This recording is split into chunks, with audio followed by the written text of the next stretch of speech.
देवता, यक्ष, गंधर्व, मनुष्य, किन्नर और नागों की कन्याओं तथा बहुत सी अन्य सुंदरी और उत्तम स्त्रियों को उसने अपनी भुजाओं के बल से जीतकर ब्याह लिया। मेघनाद से उसने जो कुछ कहा उसे उसने मानो पहले से ही कर रखा था। जिनको पहले ही आज्ञा दे रखी थी उन्होंने जो करतूतें की उन्हें सुनो। सब राक्षसों के समूह देखने में बड़े भयानक, पापी और देवताओं को दुख देने वाले थे। वे असुरों के समूह उपद्रव करते थे और माया से अनेकों प्रकार के रूप धरते थे। जिस प्रकार धर्म की जड़ कटे वे वही सब वेद विरुद्ध काम करते थे। जिस जिस स्थान में वे गो और ब्राह्मणों को पाते थे उसी नगर, गांव और पुरवे में आग लगा देते थे। कहीं भी शुभ आचरण नहीं होते थे। देवता, ब्राह्मण और गुरु को कोई नहीं मानता था। न हरि भक्ति थी, न यज्ञ, तप और ज्ञान था। वेद और पुराण तो स्वप्न में भी सुनने को नहीं मिलते थे। जप, योग, वैराग्य, तप तथा यज्ञ में भाग पाने की बात रावण कहीं कानों से सुन पाता तो स्वयं उठ दौड़ता, कुछ भी रहने नहीं पाता। वह सबको पकड़कर विध्वंस कर डालता था। संसार में ऐसा भ्रष्ट आचरण फैल गया था कि धर्म तो कानों में भी सुनने को नहीं आता था।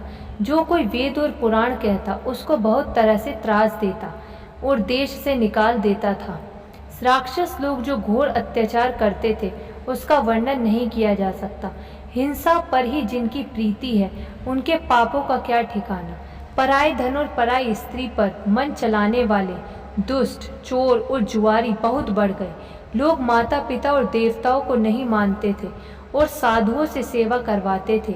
हे भवानी, जिनके ऐसे आचरण हैं उन सब प्राणियों को राक्षस ही समझना। इस प्रकार धर्म के प्रति अतिशय ग्लानि देखकर पृथ्वी अत्यंत भयभीत एवं व्याकुल हो गई। पर्वतों, नदियों और समुद्रों का बोझ मुझे इतना भारी नहीं जान पड़ता जितना भारी मुझे एक परद्रोही लगता है। पृथ्वी सारे धर्मों को विपरीत देख रही है, पर रावण से भयभीत हुई वह कुछ बोल नहीं सकती। हृदय में सोच विचार कर गो का रूप धारण कर धरती वहां गई जहां सब देवता और मुनि थे। पृथ्वी ने रोकर उनको अपना दुख सुनाया, पर किसी से कुछ काम ना बना। तब देवता, मुनि और गंधर्व सब मिलकर ब्रह्मा जी के लोक को गए। भय और शोक से अत्यंत व्याकुल बेचारी पृथ्वी भी गो का शरीर धारण किए हुए उनके साथ थी। ब्रह्मा जी सब जान गए। उन्होंने मन में अनुमान किया कि इसमें मेरा कुछ भी वश नहीं चलने का।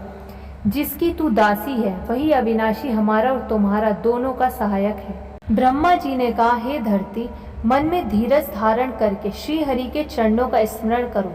प्रभु अपने दासों की पीड़ा को जानते हैं। ये तुम्हारी कठिन विपत्ति का नाश करेंगे।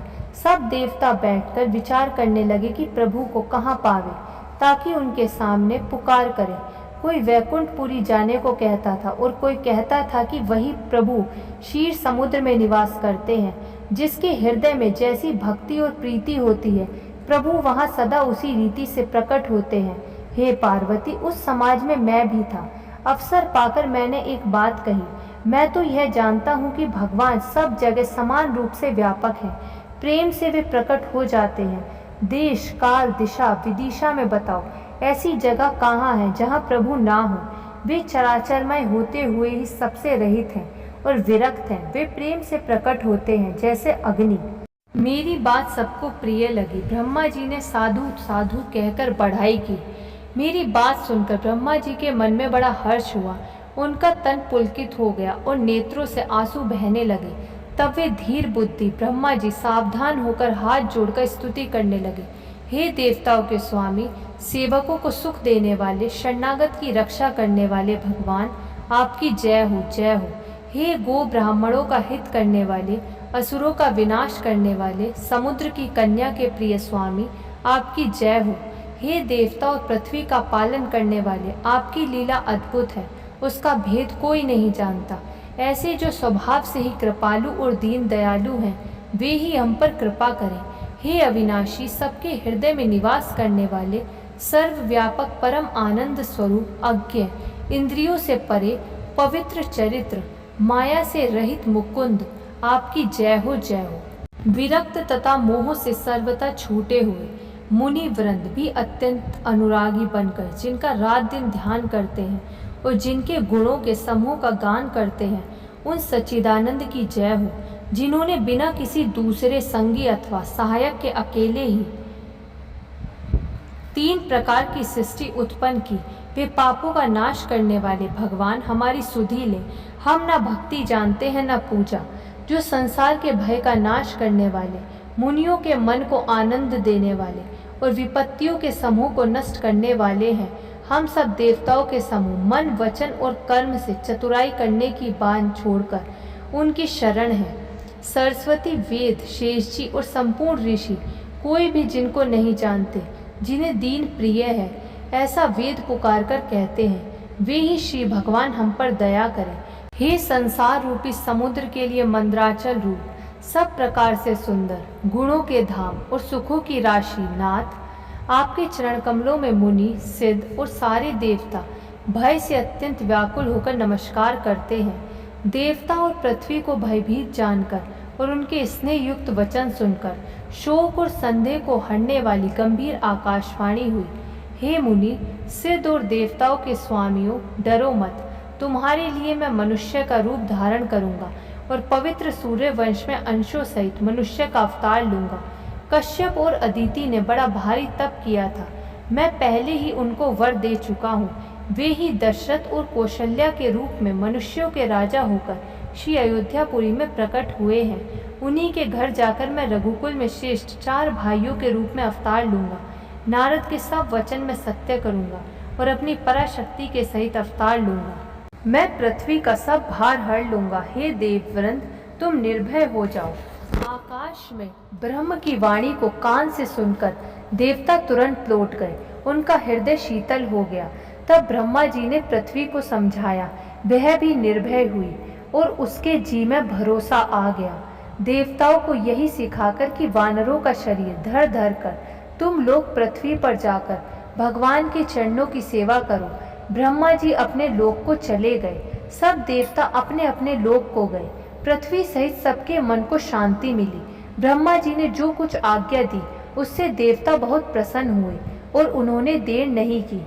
पृथ्वी पर उन्होंने वानर देह धारण की, उनमें अपार बल और प्रताप था। सभी शूरवीर थे, पर्वत, वृक्ष और नख ही उनके शस्त्र थे।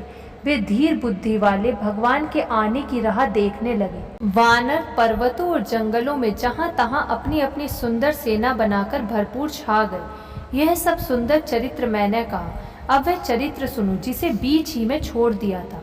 अवधपुरी में रघुकुल शिरोमणि दशरथ नाम के राजा हुए, जिनका नाम वेदों में विख्यात है। वे धर्म धुरंधर, गुणों के भंडार और ज्ञानी थे। उनके हृदय में शांग धनुष धारण करने वाले भगवान की भक्ति थी और उनकी बुद्धि भी उन्हीं में लगी रहती थी। उनकी कौशल्या आदि प्रिय रानियां सभी पवित्र आचरण वाली थी। वे विनीत और पति के अनुकूल थी और श्रीहरि के चरण कमलों में उनका दृढ़ प्रेम था। एक बार राजा के मन में बड़ी ग्लानि हुई कि मेरे पुत्र नहीं है। राजा तुरंत ही गुरु के घर गए और चरणों में प्रणाम कर बहुत विनय की। राजा ने अपना सारा दुख सुख गुरु को सुनाया। गुरु वशिष्ठ जी ने उन्हें बहुत प्रकार से समझाया और कहा, धीरज धरो, तुम्हारे 4 पुत्र होंगे जो तीनों लोकों में प्रसिद्ध और भक्तों के भय को हरने वाले होंगे। वशिष्ठ जी ने श्रृंगी ऋषि को बुलवाया और उनसे शुभ पुत्र कामेष्टि यज्ञ कराया। मुनि के भक्ति सहित आहुतियां देने पर अग्निदेव हाथ में चरु लिए प्रकट हुए और दशरथ से बोले, वशिष्ठ ने हृदय में जो कुछ विचारा था, तुम्हारा वह सब काम सिद्ध हो गया। हे राजन, तुम जाकर इस हविष्यान को जिसको जैसा उचित हो वैसा भाग बनाकर बांट दो। तदंतर अग्निदेव सारी सभा को समझाकर अंतर्धान हो गए। राजा परमानंद में मग्न हो गए, उनके हृदय में हर्ष समाता न था।